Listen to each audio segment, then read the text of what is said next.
मित्रांनो, आजचा प्रश्न जो आहे तो आपल्या एका सबस्क्रायबरने विचारला आहे, त्यावरच आहे.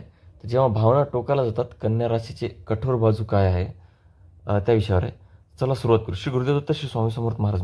मित्रांनो, कन्या राशी म्हणजे परिपूर्णतेचे ध्यास. त्यांना गोष्टी सुव्यवस्थित, स्पष्ट आणि व्यावहारिक हव्या असतात. पण हाच परिपूर्णतेचा आग्रह कधी कधी त्यांना आतून कोरडा आणि बाहेरून कठोर बनवतो. मित्रांनो, मानसशास्त्रानुसार जर पाहिलं तर हे ओव्हरथिंकिंग आणि मेंटल बर्नआउट असतात. म्हणजेच कन्या राशीच्या लोकांचा मेंदू कधीच शांत बसत नाही. सतत विचार करणं, प्रत्येक गोष्टीत त्रुटी शोधणं हे त्यांच्या स्वभावात असतं. त्यामुळे ते भावनात्मक थकवा अनुभवतात. उदाहरणार्थ, शीतल ही कन्या राशीची मुलगी ऑफिसमध्ये सर्व गोष्टी परफेक्ट ठेवायचा प्रयत्न करत होती.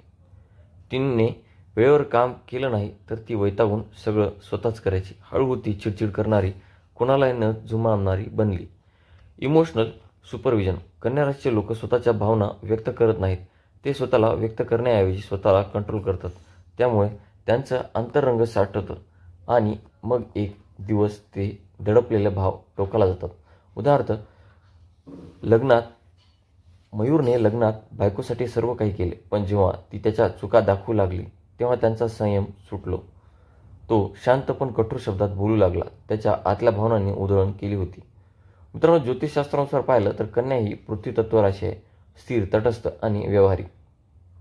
बुध हा कारक ग्रह असल्यामुळे विचार, बुद्धी आणि विश्लेषण ही त्यांची ताकद आहे. पण भावनिक समजूत कमी असते. चंद्र कमजोर असला तर कन्या राशीची व्यक्ती भावनिक अपंगत्व अनुभवते. म्हणजेच भावना आहे पण ती व्यक्त करता येत नाही. कठोरतेचे लक्षण स्पष्टीकरण काय आहे तर अति टीका, स्वतःवर आणि इतरांवर सतत टीका करणे, भावना न दाखवणारे, संवाद टाळणे, विषय बदलणं, एकलकोंडेपणा, जबाबदाऱ्या सांभाळून स्वतःलाच वेगळं ठेवणं, सूक्ष्म कटाक्ष, भावना व्यक्त न करता सूक्ष्म शब्द किंवा कृतीतून दुखवणे. उपाय: भावनांना मान्यता द्या. कन्या राशीच्या लोकांनी भावना कमजोरी समजणं, म्हणजेच ह्या गोष्टी त्यांनी थांबावं. लिहिणं, बोलणं आणि म्युझिकद्वारे भावना व्यक्त कराव्यात. प्रत्येक गोष्टीत परिपूर्णतेचा आग्रह टाळा.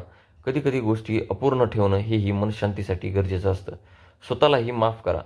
कन्या व्यक्ती इतरांना जसं कठोर टीका करतात तसंच स्वतःलाही करतात. मी अपयशी आहे ही भावना त्यांना कठोर बनवते. ज्योतिष उपाय. मित्रांनो, चंद्र बळकट करण्यासाठी सोमवार उपवास, दूध दान, बुध सुदृढ ठेवण्यासाठी तुळशी पूजन, हरितालिका व्रत. रिलेशनशिपमध्ये मधील कठोरता काय तर एक्झाम्पल पाहिलं मित्रांनो तर एक कन्या राशीचा नवरा नेहमी बायकोच्या चुका दाखवत असे. बायकोने अनेकदा विचारलं, तू काही प्रेम दाखवत का नाहीस? त्याचं उत्तर, माझं प्रेम कामात दिसतं, पण बायकोला भावना हव्या असतात, व्यवस्थापन नाही. काय करावं? मित्रांनो, त्यांनी भावनिक संवाद शिकणं गरजेचं आहे. तिला तक्रार न वाटता त्यांच्या शैलीच्या पार्श्वभूमी समजून घेणे गरजेचं आहे.